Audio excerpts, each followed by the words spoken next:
اللہ رب العزت کا بے حد احسان اور کرم ہے، اور ہم اللہ کا شکر ادا کرنا چاہیں تب بھی ادا نہیں کر سکتے کہ اللہ رب العزت نے ہمیں بغیر ہماری محنت کے ہمیں ایمان اور رسول اکرم صلی اللہ علیہ وسلم کی سنت کی عظیم ترین نعمت عطا فرمائی ہے۔ شریعت کا مل جانا یہ دنیا کی تمام نعمتوں سے بڑی نعمت ہے، اور شریعت کے بنیادی طور پر 3 اجزاء ہیں۔ نمبر 1 ایمان، نمبر 2 اسلام، نمبر 3 احسان۔ ایمان کہتے ہیں عقائد کو، اسلام کہتے ہیں اعمال کو، اور احسان کہتے ہیں اخلاق کو۔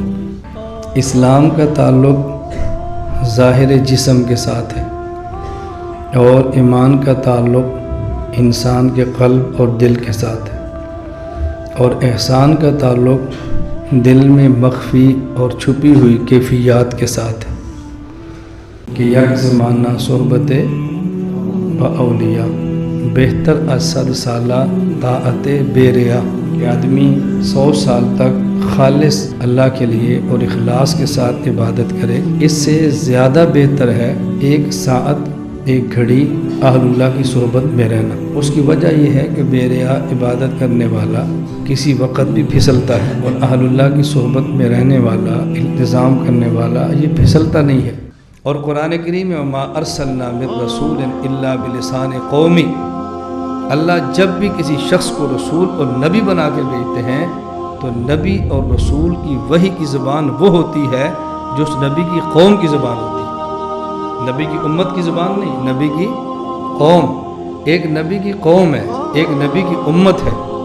عرب یہ نبی کی قوم ہے، اور عرب و عجم یہ نبی کی امت ہے۔ ہمارے پیغمبر کی وحی کی زبان کیا ہے؟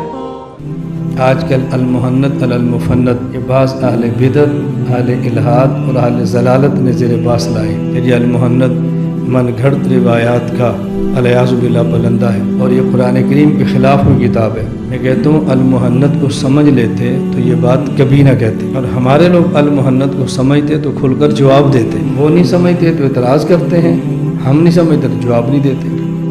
اور یہ دور کہ جب ہمارے اکابر کی علمی میراث کو رد کیا جا رہا ہے تو اللہ کا شکر ہے کہ اللہ نے ہمیں توفیق دی ہے، ہم نے اکابر کی علمی میراث کو امت کے سامنے پھر پیش کیا ہے۔ شریعت اس چیز کا بہت زیادہ خیال کرتی ہے کہ یہ جو نیک کام ہے اس کی بنیاد کیا ہے، یہ جو برا کام ہے اس کی بنیاد کیا ہے۔ ہمیشہ نیک یا برا عمل اس کا جو وزن بنتا ہے وہ بنیاد